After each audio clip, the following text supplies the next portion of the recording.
Au nom du Père, et du Fils et du Saint-Esprit. Amen. Dimanche de l'Épiphanie du Seigneur, année A. Debout Jérusalem, resplendit. Elle est venue ta lumière, et la gloire du Seigneur s'élevait sur toi.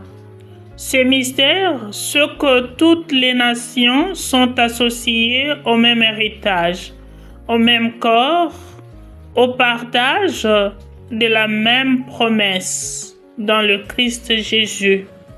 Où est le roi des Juifs qui vient de naître? Nous avons vu son étoile à l'Orient et nous sommes venus nous prosterner devant lui. Chers frères et sœurs, aujourd'hui, le jour très solennel de l'épiphanie de notre Seigneur, Dieu, une fois de plus, nous montre son amour et son souci de sauver toute l'humanité. Mais il nous faut, pour bénéficier de ce salut, non exclusif bien sûr, savoir s'élever et partir à la découverte du Messie. Jour après jour, nous sommes continuellement appelés à marcher vers la lumière qui éclaire les nations. Le prophète Isaïe nous encourage. Lève-toi et resplendis, car la lumière paraît et la gloire d'Adonai s'est levée sur toi. Elle est venue ta lumière et la gloire du Seigneur s'est levée sur toi. Il est clair, chers bien-aimés, que cette lumière qu'avait vue le roi mage en Orient avec beaucoup d'autres, mais cependant, tous ne regardent pas l'étoile, au mieux la lumière de la même façon, avec une même vision. Si les mages, en regardant la lumière, découvrent sa signification, disons que les autres la contemplent comme quelque chose que leur paraît admirable, mais qui ne les affecte pas du tout, ne marque pas leur vie, ne les transforme en rien. Quel paradoxe! Si cela est notre cas, chers frères et sœurs, contempler le Christ chaque jour sans pouvoir le reconnaître dans l'Eucharistie, le recevoir chaque jour dans ses pains rompus sans reconnaître sa personne. Là aussi, un paradoxe. Ou qui, chers frères et sœurs, peut se poser la question sur sa relation aujourd'hui envers les mystères de la rencontre du Christ? Oui, chers frères et sœurs, c'est vraiment difficile de comprendre l'événement sans la lumière de la foi. Le roi mage prend un risque inexplicable, bien sûr, celui de quitter, d'abandonner leur travail de routine. Ils laissent de côté des choses sûres et s'aventurent dans un voyage incertain. L'espérance de trouver le roi leur conduit à voir autrement la lumière. Mais bientôt, ils sont confrontés aux difficultés, les ténèbres de la ville de Jérusalem. Il faut alors, pour s'en sortir, sonder les Écritures. Oui, chers frères et sœurs, il nous arrive aussi souvent dans notre marche à la rencontre et à la suite du Christ de rencontrer les ténèbres.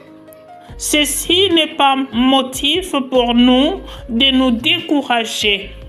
Il nous faut par contre interroger le Seigneur sur notre destin. Et d'ailleurs, sachant qu'il est toujours avec nous, écoutons seulement sa voix qui résonne en nous. Il est vrai que le Christ croise la vie de beaucoup de personnes qui, malheureusement, ne s'intéressent pas à lui. Or, il leur faille un petit effort simplement pour changer leur vie. Et par ce fait même, ils auraient rencontré le roi de la paix. Je prie chaque jour, chers frères et sœurs, que nous ne soyons pas de ce nombre et que cette lumière resplendisse toujours sur nous et dissipe les ténèbres autour de nous et en nous, afin que transformés, nous soyons à notre tour la lumière pour les autres. Cela demande la bonne volonté de chercher la justice. S'il nous faut tourner notre regard sur le roi mage, nous dirons simplement qu'ils étaient non seulement disponibles, mais aussi tenus à l'objectif: croire et adorer le Messie. Que nos misères, nos peines, nos difficultés n'entravent en rien notre démarche à la découverte du Christ. Ils lui offrirent leur présent, or, encens et myrrhe. Ils n'ont pas cherché autre chose que ce qu'ils possédaient, leur présent. Parfois, chers frères et sœurs, nous voulons faire l'impossible, ce que nous n'avons pas, ce dont nous sommes incapables pour notre Seigneur, alors que chacun possède une richesse matérielle que spirituelle à offrir à notre Dieu.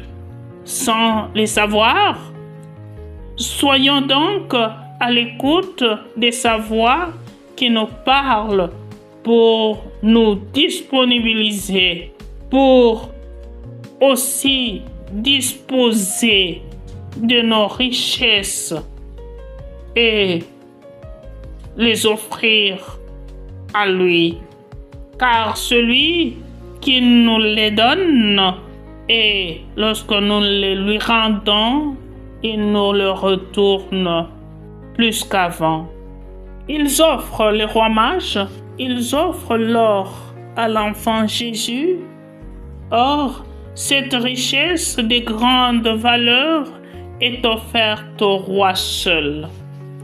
En plus de l'or, il lui apporte l'encens qui normalement est réservé à Dieu, à la divinité. Et enfin, ils offrent la myrrhe, qui est un don précieux pour les corps inertes, pour les cadavres. Ainsi, le mage nous dit déjà le grand mystère que porte cet enfant. Il est reconnu roi et Dieu dès sa naissance, dès sa venue dans le monde. Mais aussi, il doit mourir pour le salut de toute l'humanité. Quel mystère révélé dans cette solennité, chers frères et sœurs.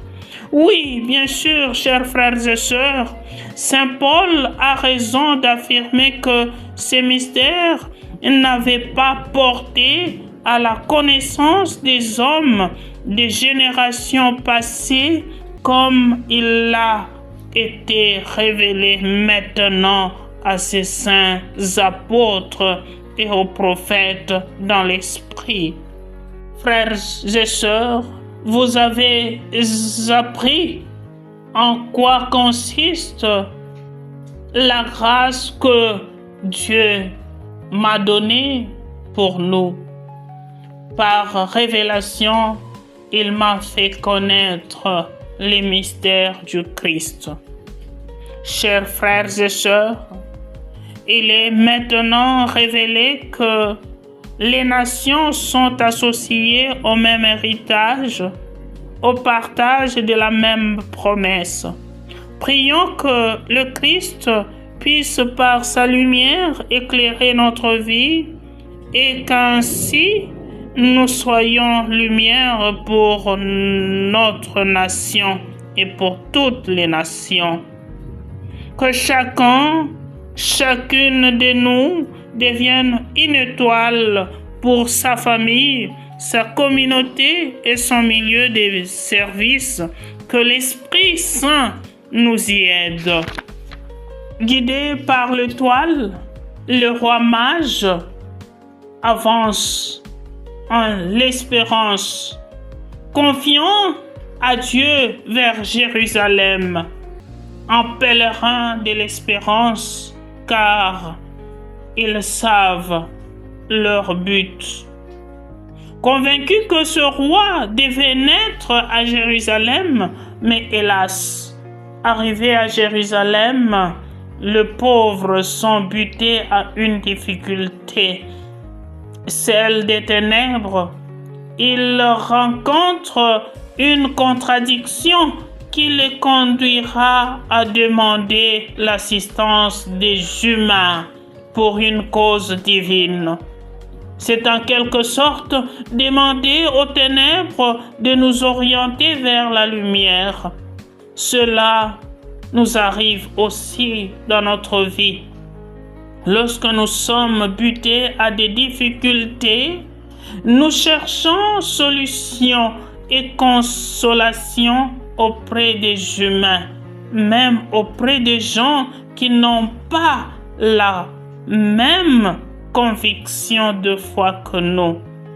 Chers frères et sœurs, si Hérode prend aujourd'hui la chose pour sienne jusqu'à appeler le prêtre et les scribes pour sonder les Écritures, ce n'est nullement pas pour qu'il aille lui manifester ses civilités, lui rendre ses hommages, mais seulement pour voir son nouveau concurrent, l'homme à éliminer, l'ennemi à abattre, un danger qui symbolise la lumière.